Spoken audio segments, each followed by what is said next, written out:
This is Boxing Talk 8576.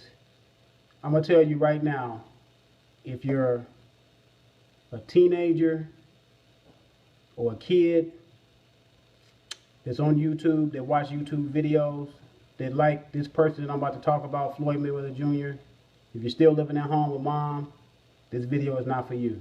This video is for the grown people in YouTube that have a concept of what I'm about to say.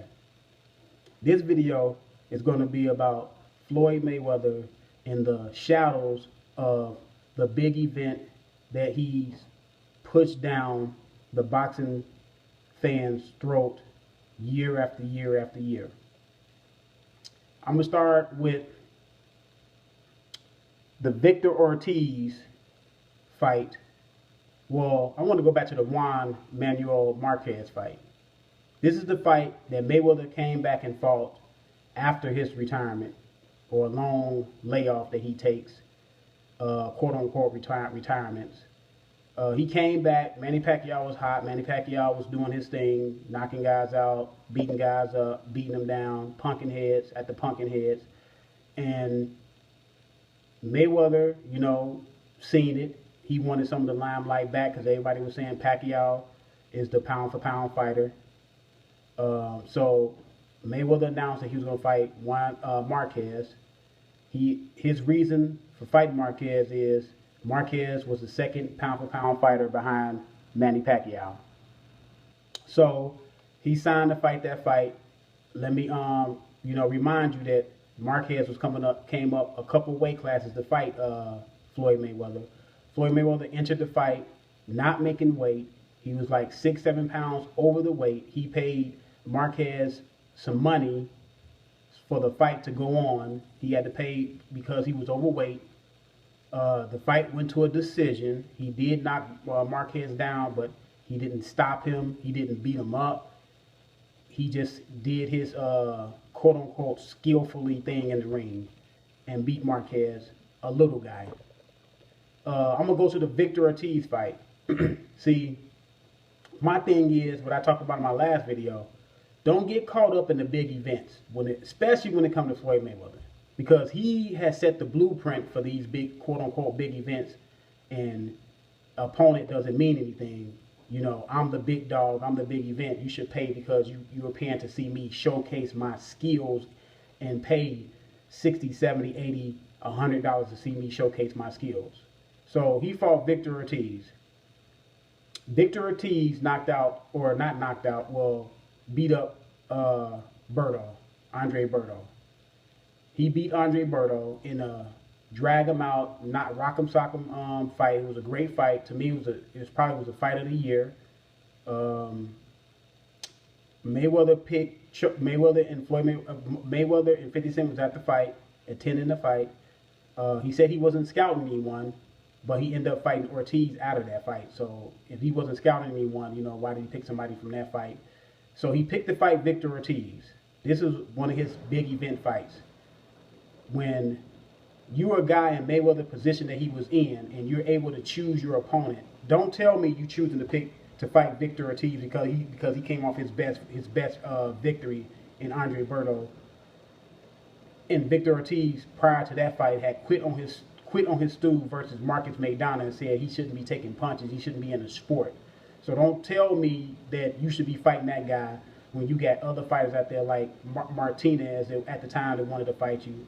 You had Pacquiao still out there. You had other credible fighters out there you could have fought. You could have picked and choose to fight, but you said you picked and tried to throw this Victor Ortiz down our throat of a big event. And that's another example of what I say about the opponent. I like opponent versus opponent. In my eyes, the two opponents, the two combatants should make the event, not the event trying to make the opponents. Because it makes no sense. Then you can have guys come in there and just pick anybody and say, well, look how many pay-per-view numbers I made. That doesn't validate the point that you fought a guy that quit on his stool a fight before he beat Andre Berto and said he shouldn't be fighting anymore. The Miguel Cotto fight was good. Was good. That was opponent versus opponent. See, that's where the big event meets the opponent versus opponent, because Miguel Cotto is a great fighter. Miguel Cotto has a great boxing pedigree in the sport of boxing. Then you fought Robert Guerrero. Okay, Robert Guerrero beat up Andre Berto, who Victor Ortiz beat up, and gave Andre Berto a pumpkin head, which Andre Berto, after the Victor Ortiz fight, to me, really was on a downhill slope. So you sold the Robert Guerrero off his biggest, quote unquote, biggest win off of Berto, and you fought him. Another big event that failed opponent versus opponent in the big picture of where's the competition? Where's the competition? Robert Guerrero at the time, before he fought you, he had fought Aidin, and he came up a couple weight classes and fought at 147. He fought one fight prior to fighting you when he fought Aidin. He really wasn't a 147-pound fighter. Robert Guerrero, prior to fighting Aidin, I think he had like a year and a half layoff because his wife had cancer. So that to me was not a credible fight when you still had Pacquiao out there, you had Bradley out there, you had other fighters, Martinez, you had other fighters out there that you could have fought besides Robert Guerrero and gave us opponent versus opponent and made that the big event. You fought Saul Canelo Alvarez.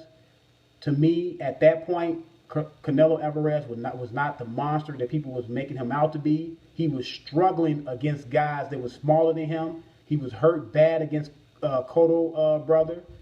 He struggled in the fight against smaller opponents before he fought you. His only opponent he fought that was his size, when he fought an opponent that was his size, he struggled in that fight. That fight was tooth and nail.